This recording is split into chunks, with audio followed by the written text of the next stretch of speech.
dominant. Another one of my phrases, clean pull, snatch pull, clean pull. Okay. What did I say about the clean pull? In 2000 I said the clean pull is a medium grip deadlift to above the knees and then accelerating to the toes, simultaneously shrugging your shoulders at the top position.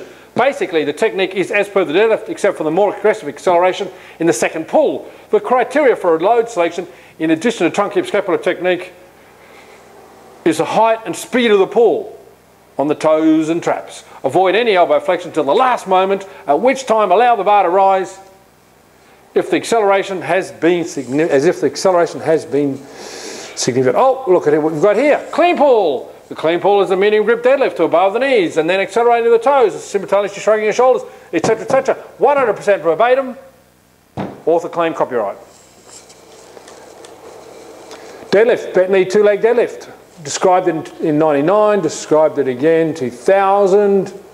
I described it again in a different publication in 2000. Stand in front of the bar, feet under the bar, shins a few inches away from the bar, take a grip just outside shoulder width, palms down, bend the knees, take position, shoulders vertically over the bar, shin on the knees, shin on the bar, arms straight, hips in line with the spine, back flat, head in line with the spine, shoulder blades retracted. Prior to commencement of lift-off, contract abdominals, gluteals, etc., etc., etc. What we got here, stand in front of the bar, feet under the bar, shins a few inches away from the bar, take a grip just outside the shoulder width, palm down, bend the knees and take position. Probably retention of the same typo. Shoulders vertically above that, that's because the semicolon has a space and the spelling checker didn't like it. Cut and paste. Exactly. Shoulders vertically over the bar, shins to the bar, arms straight, etc., etc., etc. All prior to commencement of the lift. Contract abdominals and gluteals, extending legs until no slack in the arms. 100% copied. And yet the author claimed copyright. A bit more paraphrasing attempted by the author, inverted commas, in the other 2003 publication. Another 2003 publication, 2004 publication, 2005, just got my text and modified it. 2007 by a mainstream company that should have known better. Feet shoulder width apart, toes pointed. Okay.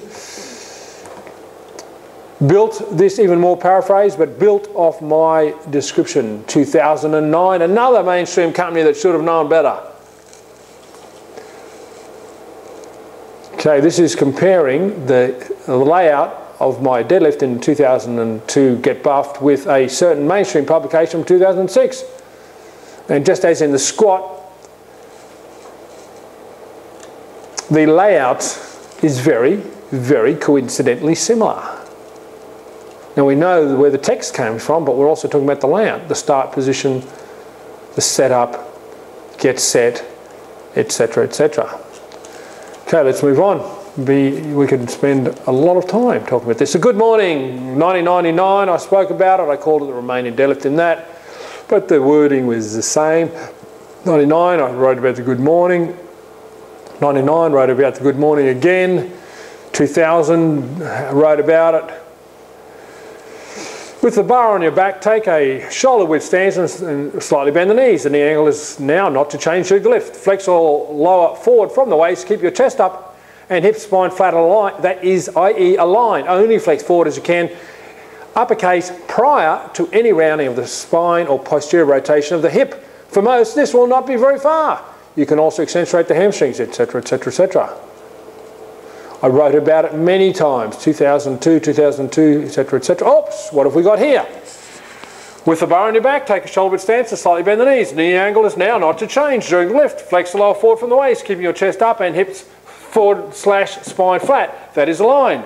Only flex forward as far as you can, uppercase, prior to any rounding of the spine or posterior rotation of the hip. For most, this will not be very far. You can also accentuate the hamstring involvement by pushing the bum backwards and allowing your weight to drift to your heels during the lowering, etc., etc. 100% verbatim.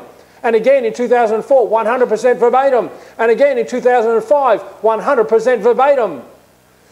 Whoa, some paraphrasing in 2006 in a mainstream publication, and the other mainstream publisher back in 2009 fell back into less paraphrasing. Let's talk about hip thigh extension. Oh, how did I describe this? Lay on your back on the ground, arms outstretched at 90 degrees from your body, bend one knee so the feet is flat on the floor as it would be in a sit-up, keeping the other leg straight in line with the body at all times. Drive down with a bent knee foot, causing the body to lift. The top of the movement is when the leg is straight in line with the thigh of the bent knee, which is about 45-degree position. Make sure the body is straight at this point. Up. Lay on your back on the ground, arms outstretched at 90 degrees from the body. Bend one knee so the foot is flat at the floor as it would be in a sit-up, keeping the other leg straight and in line with the trunk at all times. Drive down, etc., etc. 100% verbatim. And again in 2003. Well, minor paraphrasing in a different variation in 2003, another publication 2004, 2005, some paraphrasing applied. Used it in different videos. 2009, still using it in a mainstream publication 10 years later.